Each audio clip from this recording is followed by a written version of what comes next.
Bismillahirrahmanirrahim. Assalamualaikum warahmatullahi wabarakatuh. Alhamdulillahilladzi khalaqal insana wa 'allamahul bayan wa syarrafahu bil 'ilmi wal qalam wa faddala ahlal 'ilmi 'ala sairil anam. Ja'ala tulabal 'ilmi tariqan ilal jannah wa milsatan li falahil ummah. Allahumma salli wa sallim wa barik ala hadhan nabiyil karim sayyidina wa habibina Muhammad wa ala alihi wa sahbihi ajma'in wa man tabi'ahum bi ihsan ila yaumiddin. Amma ba'd. Dewan Hakim yang arif dan bijaksana, hadirin sahabat muhibbin tilawah wa dakwah rahimakumullah. Indonesia adalah negara tropis yang subur di dataran khatulistiwa. Negara kita memiliki kekayaan sumber daya mineral dan geologi yang melimpah untuk membangun bangsa. Sehingga Andre Gurta Profesor Dr. Kiai Haji Muhammad Quraisy Shihab LC MH mengibaratkan Indonesia laksana setebing tanah surga yang dihamparkan di bersada Nusantara, di rimba raya negeri, di lautan biru terbentang potensi jiwa-jiwa yang tumbuh, bukan sekadar angka, bukan sekadar nama, tapi pilar bangsa Indonesia Jaya. Hadirin, penduduk Indonesia yang sudah melebihi 286,69 juta jiwa merupakan potensi sumber daya manusia yang sangat strategis bagi pelaksanaan pembangunan bangsa menuju baldatun thayyibatun wa rabbun ghafur. Kondisi ini dapat diwujudkan bila didukung dengan kekuatan spiritualitas yang tinggi untuk menopang etos kerja. No success without sweat. Tidak ada keberhasilan tanpa keringat. Tapi hadirin, sebaliknya, jika kualitas karakter dan mental sumber daya manusia bangsa kita bermental pecundang, mudah terprovokasi oleh isu-isu hoax yang akan menghancurkan kedaulatan negara Republik Indonesia, tidak berintegritas dan menjadi pelayan di negara sendiri, maka nasib bangsa kita berada di ujung tanduk. Oleh karena itu, hadirin, menjawab tantangan bangsa kita tercinta, izinkan kami menyampaikan syarahan dengan judul Peran Al-Quran dalam meningkatkan kualitas sumber daya manusia Indonesia dengan landasan firman Allah. Quran Surah Al-Baqarah ayat 151 sebagai berikut. Billahi minasyaitonir rajim.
Hamba berlindung kepada Allah dari godaan setan yang terkutuk dengan menyebut nama Allah yang Maha Pengasih, Maha Penyayang.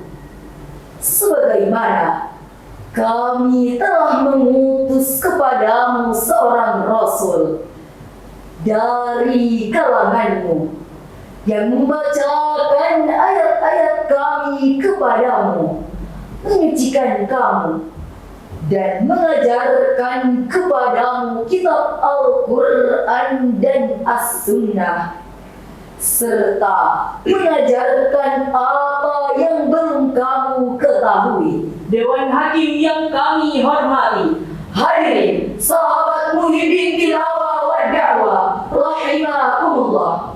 Jika kita cermati potongan ayat wa yu'allimukumul kitaba wal hikmah, Allah mengajarkan kepada kamu al-hikmah.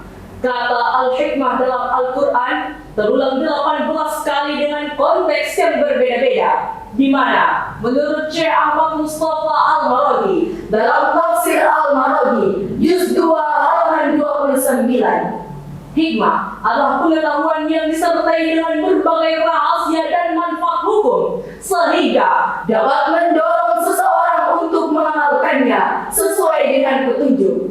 Kalau ditelusuri lebih jauh, merujuk pada misi kerasulan, ada 3 pokok yang menjadi misi terakhir Rasulullah dalam membangun sumber daya manusia, yaitu mengisi akal dengan ilmu, pengetahuan, dan hikmah, mengisi hati dengan tauhid, dan menjadi role model dalam kehidupan sehari-hari melalui untaian kata yang keluar dari lisannya dan sopan santun perangainya. Hadirin, kita sangat bersyukur karena pemerintah mengucurkan dana yang tidak sedikit dalam sektor pendidikan. 20% dari total APBN pada tahun 2025 ditetapkan sebesar 724,3 triliun untuk pemanfaatan anggaran pendidikan akan terus diarahkan dalam rangka mendukung terwujudnya SDM berkualitas dan berdaya saing yang dapat merespon berbagai tantangan pembangunan di bidang pendidikan serta mendukung pencapaian visi Indonesia Maju 2045. Karena pendidikan adalah ujung tombak untuk mencerdaskan bangsa. Betul hadirin?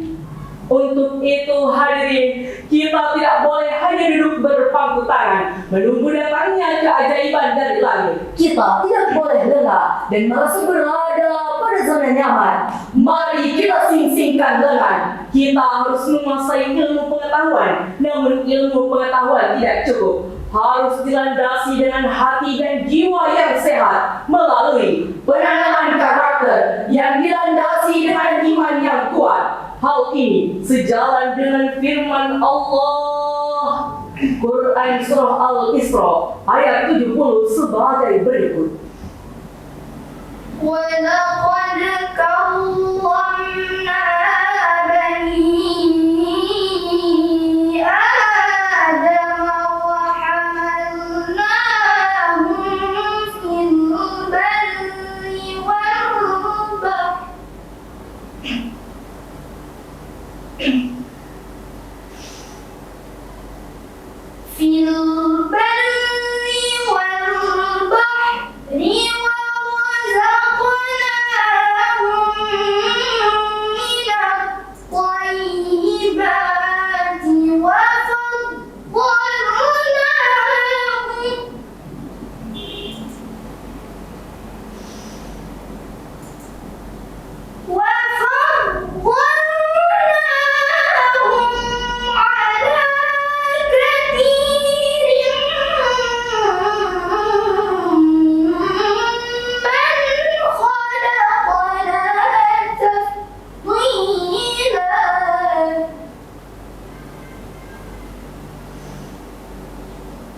وَفَضَّلْنَاهُمْ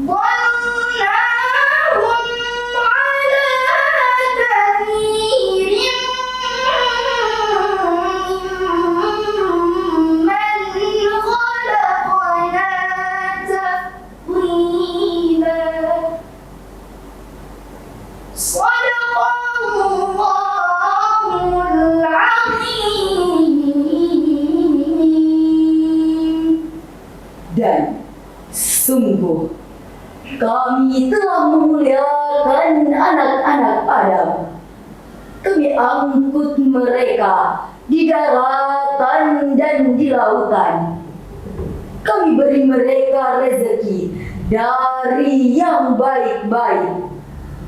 Dan kami lebihkan mereka dengan kelebihan yang sempurna di atas kebanyakan makhluk yang telah kami ciptakan.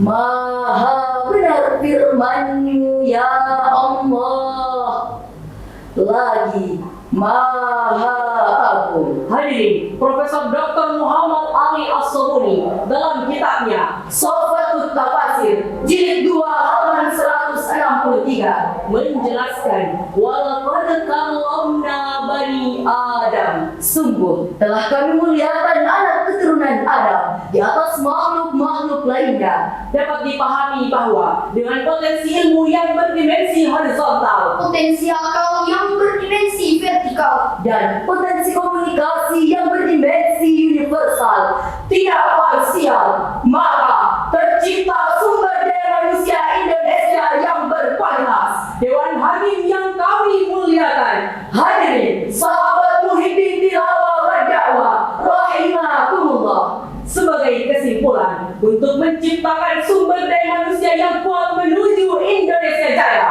bangsa kita harus memiliki pengetahuan yang fundamental dan cakrawala yang luas untuk mengarungi samudera kehidupan. Bangsa kita harus dibentengi dengan keimanan yang kuat, baptitanium yang tak goyah untuk menjadi negara unggul. Bangsa kita harus memiliki karya yang bisa dinikmati oleh masyarakat dunia dimanapun mereka berada, sebagaimana lagu yang akan kami dendangkan.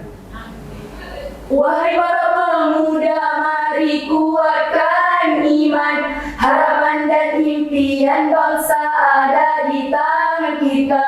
Kita pewaris bangsa, satukan langkah kita, jangan mudah menyerah. Gapailah kesuksesan untuk Indonesia, satukan langkah kita, jangan mudah menyerah. Gapailah kesuksesan untuk Indonesia. Ke pasar Palaka membeli rempah, dibawa pulang penuh gembira. dengan Al-Quran akhlak menjadi ramah. SDM maju membangun Indonesia. Demikian syarah dari kami. Wallahu muwaffiq ila aqwamit thariq.